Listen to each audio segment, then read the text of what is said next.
I was foolish to spend time with him. I was one of many people who regret ever knowing him. Every minute I spent with him, I regret, and I apologize that I did that. I also met Jeffrey Epstein exactly one time. I regretted it from the second I stepped in the door. I had nightmares about it afterwards. So you're sitting down there having cocktails while Bill Clinton's getting a massage from some girl who's rubbing her tits against the back of his head, whether knowingly or unknowingly having sex with underage girls. Everybody wants to be. Maybe some guys, that was their thing. Sure. Because it seemed like with Epstein, that was his thing. Yeah. Joe Rogan recently made a shocking confession that caught everyone off guard. He openly named some of his close friends who appear in the newly released Epstein Files. The U.S. Department of Justice has just released over 3 million documents, emails, and videos. What's inside them is turning heads. Some of the most powerful and well-known people in the world are now linked to Jeffrey Epstein. Today, we're breaking down every name that showed up in those files. It's so tangled. The whole thing is just, I think everybody who looks at it realizes this is a rabbit hole that just goes to the center of the earth. And there's so many people involved in that. Here's the big question that people ask. If there was a Jeffrey Epstein, and it seems like all these things he is involved in, is there a Jeffrey Epstein right now that we don't know about? There's a million of them. A million of them. I mean, this is why I find this. This is not the core of what I focus on, but I find it a really interesting field of study because it helps understand so many other U.S. government institutions and the relationship between government and private business. Jeffrey Epstein is part of a class of what are effectively professional fixers. And this is a kind of class of professional who sits not really within a particular government or private sector institution, but in the kind of sticky layer between them that connects them all. Just days ago, the Department of Justice dropped a massive release of records linked to Jeffrey Epstein, over 3 million pages of documents, nearly 2,000 videos, and around 180,000 images. Most of it was heavily blacked out. But here's the thing, even with names hidden and faces covered, the picture that emerges is hard to ignore. When you piece everything together, a clear pattern shows up. Powerful politicians, some of the world's wealthiest people, top corporate executives, and even members of the British royal family all had ties to Epstein, and these connections didn't stop after his arrest. What makes this truly alarming isn't just who appears in the records. It's how often and how closely they appear. We're not talking about a handshake at a party or a chance meeting. The released files include flight logs, private emails, contact lists, sworn testimonies, and video footage, and the same influential names show up again and again over the course of many years. This wasn't a brief or casual connection. The evidence points to something much deeper. You're telling me there's a place where they bring elites to compromise them with underage girls and they film them? Really? Like, what? Get the f*** out of here. Yeah. Like, no, President Clinton's been there. Everyone's been there. Like, what? It sounds like nonsense. And not only is it true, but people keep getting f***ing murdered for it. Did you see that latest Clinton advisor that got murdered? Got it? Yep. Yeah. Yep. Hung with an extension cord, himself in the chest, 30 miles from his house, and they're calling it a... And now even Elon Musk is asking, where's the clientele list? Yeah. We should probably see who's been to that island. Yeah, we should probably see who's been to that island. Here's something that might surprise you. Joe actually heard about Epstein's island long before it became national news. He says Alex Jones was talking about it decades ago, way before anyone in the mainstream media touched the story. According to Joe, Alex Jones wasn't just saying rich people were having wild parties on that island. He was saying something far more serious, that powerful people were being set up and compromised there. It was a bold claim, and at the time, Joe didn't buy it. It sounded too out there, too extreme, and honestly, too hard to believe. But here's what really gets to Joe now looking back: that's exactly what happened. And that's what makes the whole thing so unsettling. The story that once seemed too crazy to be real turned out to be very, very real. He was the guy who told me about Epstein's Island more than a decade ago, and I thought it was the craziest thing I'd ever heard. I was like, what are you saying? There's an island, like it sounds like a plot in a movie. There's an island where they fly famous rich scientists and politicians, and they compromise them with underage girls and get it on film so they could use it against them. I'm like, what? That sounds like That sounds like lizard people. It sounds like, 5G creates COVID. Same thing. Yeah. But turns out it was true. And it's one of many things. He was the first one to warn me about a social credit score system. He's like, they're going to try to implement a social credit score system, and your money is going to be tied. They'll have centralized digital currency, and your money will be tied to your social credit score system, and you step out of line, you won't be able to buy things. You won't be able to travel. You won't be able to do anything. They're going to try to keep you within a 15-minute radius of your home, and they're starting to do that in places. This new release is finally bringing things into focus. And the names surfacing? Absolutely shocking. What makes it even more striking is that many of these names were actually out there years ago, briefly mentioned, then quickly brushed aside. At the time, the media wrote them off as coincidences or weak connections. But now, with this latest round of documents, those same names are showing up again, this time backed by real timelines, repeated meetings, and direct ties to Epstein's network. Chairman of a prominent law firm is stepping down over his association with Jeffrey Epstein. Paul Weiss law chair Brad Karp says in a statement, quote, "Recent reporting has created a distraction and has placed a focus on me that's not in the best interest of the firm." The firm says Karp will remain with the firm, just in a different role. Senior Washington reporter Will Staken is here for more. Hi, Will. So what's the latest on this growing list of prominent people facing scrutiny over the Epstein Files? Yeah, Diane, well I think, Mr. Karp right here is kind of the latest fallout from these Epstein Files. Like you said, the really powerful law firm Paul Weiss announced that Mr. Karp would be stepping down after his name appeared in these files. Now, the law firm did not give a reason why Mr. Karp is stepping down, and previously the law firm denied Mr. Karp had any wrongdoing, but with this release of these files, his name appears in the files, mostly with his assistant trying to schedule meetings with Mr. Epstein. But there's an email between Mr. Karp and Epstein where he's asking about if he could help, get his son some kind of job in an upcoming Woody Allen film. So I think these emails, obviously are continuing to have fallout across, widespread industries. It's kind of the latest fallout here. We saw recently that popular wellness influencer Peta Attia also stepped down from his role at the protein company David. Bill Gates has become one of the most talked about figures in the Epstein controversy. A photo showing Gates alongside a woman whose identity has been hidden was found among the released files. On top of that, emails surfaced between Gates and Epstein suggesting that Gates had sought to keep a sexually transmitted infection secret from his wife, following alleged contact with Russian women. The moment these emails went public, Gates pushed back hard. He released a statement calling the claims completely untrue and utterly ridiculous. He went further, saying that Epstein appeared to be using these emails as a tool to pressure or damage his reputation.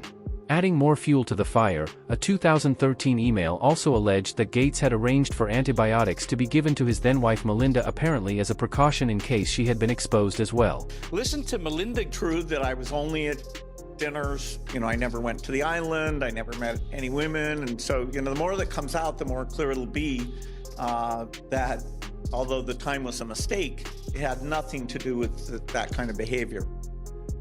There we go. I never met any women. Wow, this is getting curiouser and curiouser, Esther. Yes, it is. And unfortunately for Bill Gates, now he has to probably deal with the insinuation, at least for many people, that Melinda chose to divorce him and get herself out of that world, also because of his association or his tenuous links, which he denies, with Jeffrey Epstein. The allegation that he presumably got an STD from a Russian prostitute that was associated with Jeffrey Epstein was actually written in a note by Jeffrey Epstein to himself. One deeply personal consequence of all this involves Bill Gates' marriage. Melinda Gates has spoken openly about how Epstein's connection to Bill influenced her decision to walk away from the relationship. In interviews, she described the situation as deeply hurtful and said it made her question Bill's judgment, especially the fact that he continued meeting with Epstein even after Epstein had already been convicted of serious crimes.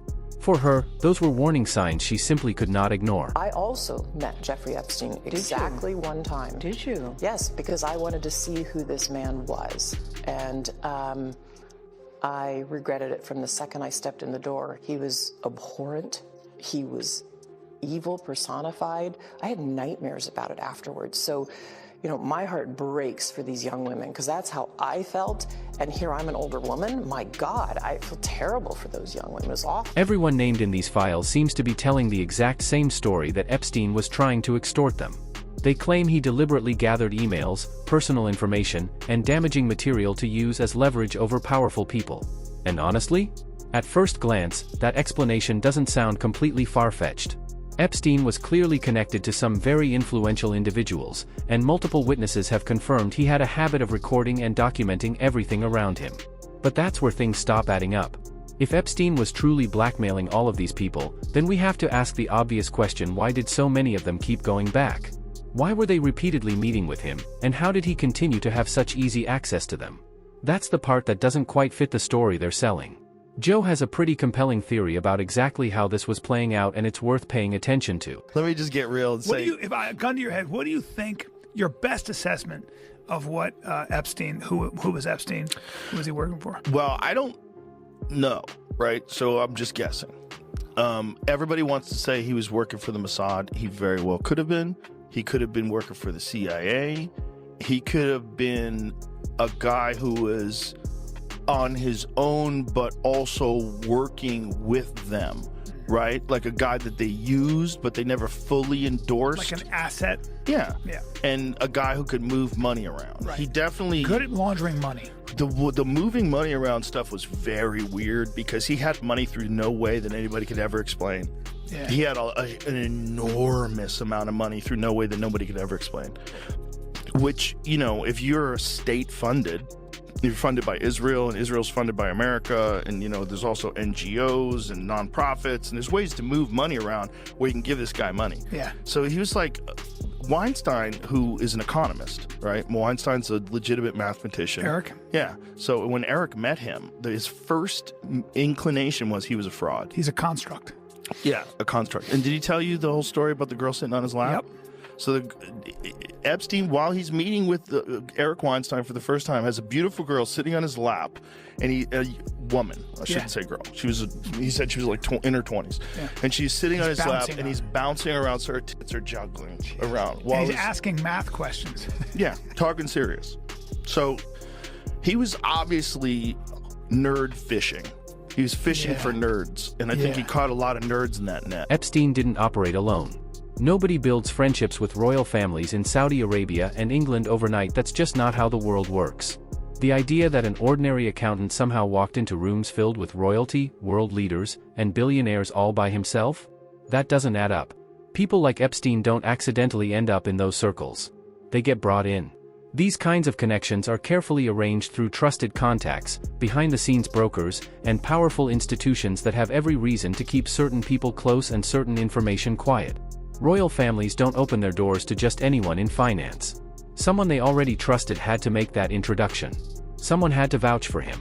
And that's the part of this story that makes people most uncomfortable, the very real possibility that someone inside the government was involved. There's a lot of those guys that wound up going to that island. They probably thought, this is great. We get to party. Nothing's free. And they probably felt like they were rock stars because they get to hang out with the intellectual elite on an island with a guy who's just a billionaire philanthropist who's eccentric, who just loves women. He's a professed bachelor, and it all seemed too good to be true. It's so true. Because it was. Yeah. So I think he was an asset, whether or not it was for the Mossad strictly, or Israel strictly, or the United States strictly, whether it was a CIA thing, whatever, I don't know.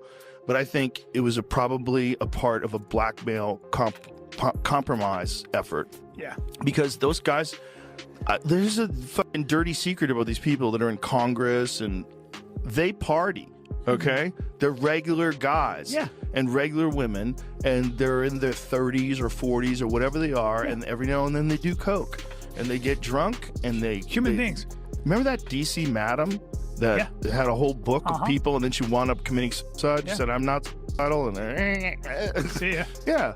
Because there's probably a lot like that. And yeah. those kind of honeypot operations, they let these freaks know, like, hey, you're going to be safe with me. Charlie will take care of everything. Look, Bill Clinton used to come here. Don't worry about it. Yeah. And we're going to go to the And island. that's a big endorsement. It's like presidents were here, so it must be a secure area. Exactly. I can get we down. are on the island with Bill. Yeah. This is fine. And We're all fine. these girls show up, and you're like, well, this is Christmas in July. Bill is really interested in string theory. He'd like to talk to you about string theory. So you're sitting down there having cocktails while Bill Clinton's getting a massage from some girl who's rubbing her tits against the back of his head while she's massaging him. Yeah. He's like, hey, that's really interesting. Hey, I'm kind of tired. I'm gonna take a nap. Another thing about black holes. Yeah. Yeah. And I think they all thought that it was this lovely exchange of powerful people and brilliant people. And then they were just getting dirt on all of them. Guys cheating on their wives, guys, whether knowingly or unknowingly, having sex with underage girls. Everybody And wants to be. Maybe some guys, that was their thing. Sure. Because it seemed like with Epstein, that was his thing. Yeah. Yeah. Yeah, that's what I think too. And I don't think there's any evidence to either. I think it's all been, I don't think there was collected with that plea deal, and I don't think there's any list that's going to point to, there's no smoking gun. That's I all don't know been- about that. I think it's all been, taken care of. I think that I think you could open up every file. But that's the truth. Why did they have all those files? Why did they parade around with these binders? Because and a say, lot of- do you remember those Yeah. photo ops that they said? Like, look, they did like a thing. We have the Epstein files right here, Right. and they had binders. Like, what kind of political theater is that? If you don't really have the Epstein files, It's like, probably what is theater. that? And what I mean by that is I think, like, if they are keeping something quiet, it's because it's video of underage girls, or it's video of the victims who don't want that to be out there. And the Justice Department cannot make that public. They cannot bring that to Congress. That's all sealed for their privacy, right? Well, that is the argument. But then they're saying now that there are no files. They're saying there's no video. I believe that. Don't you? Boy, I don't know. I think they have video. I think if you've got an island and you want compromise on people, you can't just have hearsay. I would say I would agree. I watched him that girl. Let's sue him. No, that's not how it works. You have to have video, and then you have to show it to the guy. Like, Mr. Clinton, have a seat. Yeah. This may sound shocking, but stay with me. The latest release of Epstein Files has revealed just how close Jeffrey Epstein was to some of the most powerful people surrounding Donald Trump.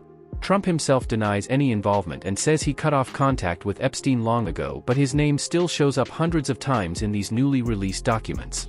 What's even more striking is that several of Trump's closest associates, including Steve Bannon, Elon Musk, and Commerce Secretary Howard Lutnick, appear in emails and messages that show them staying in friendly contact with Epstein, even years after his first arrest and conviction.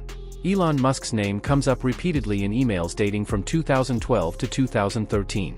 These messages discuss possible meetings, travel arrangements, and even a potential trip to Epstein's private Caribbean island. In one email, Musk reportedly asked Epstein which night on the island would be the wildest party, a question that's hard to square with his public claim that he simply turned down Epstein's invitations. The documents also suggest Epstein was actively working to make himself useful in Musk's personal and professional world, essentially trying to become a key contact in Musk's network. Musk, for his part, maintains that he never visited the island, never boarded the so-called Lolita Express, and argues the emails are being taken out of context or selectively quoted to paint him in a bad light. No matter how this story unfolds, one thing the files cannot hide: Elon Musk and Jeffrey Epstein were not strangers. And a top Justice Department official says the review of the Jeffrey Epstein files is over.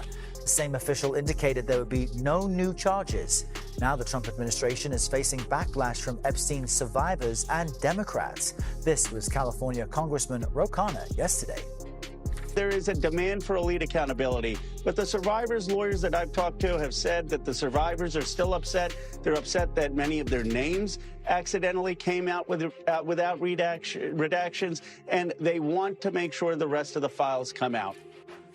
CBS News Justice correspondent Scott MacFarlane joins us from our Washington bureau with more on this. Scott, you've been sifting through as much of this as you can. What's in this so-called final batch?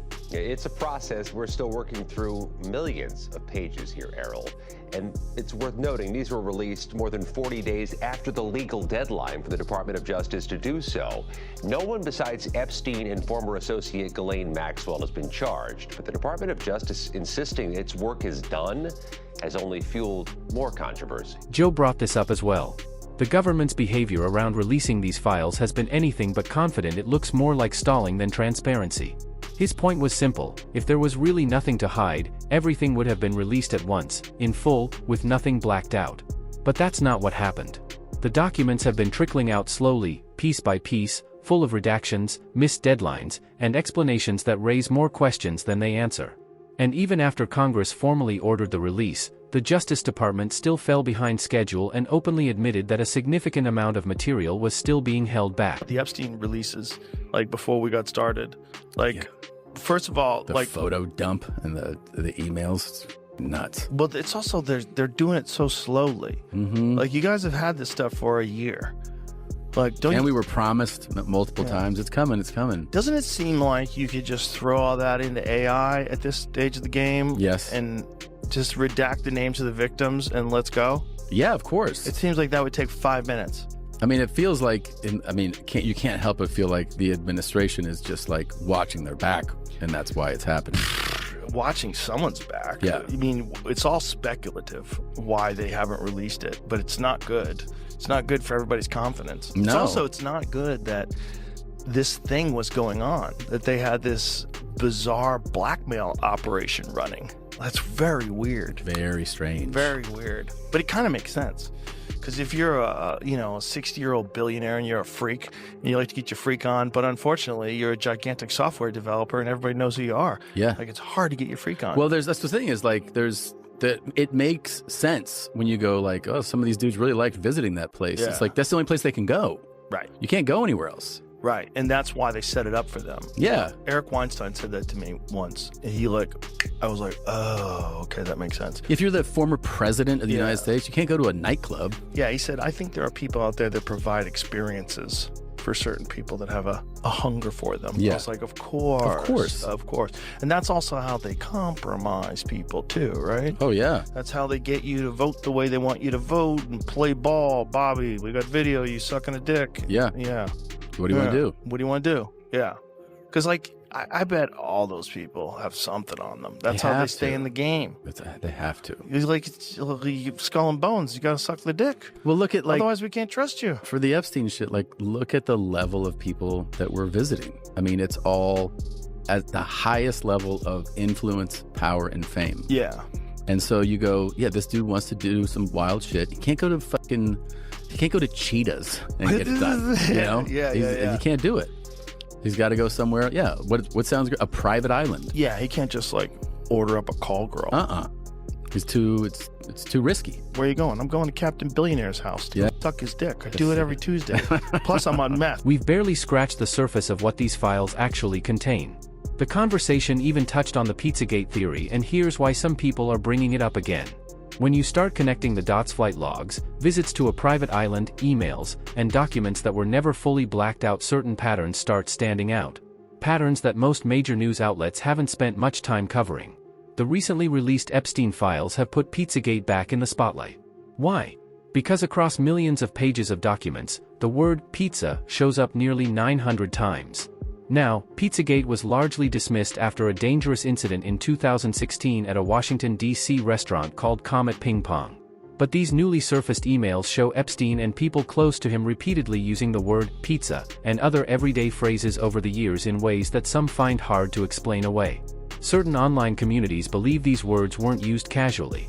They see them as code, and they're drawing a line between Epstein's documented crimes and something that may go much further. So we want to hear from you what from these revelations surprised you the most? And if you want us to keep breaking this down as more details come out, go ahead and like the video. We're not stopping here.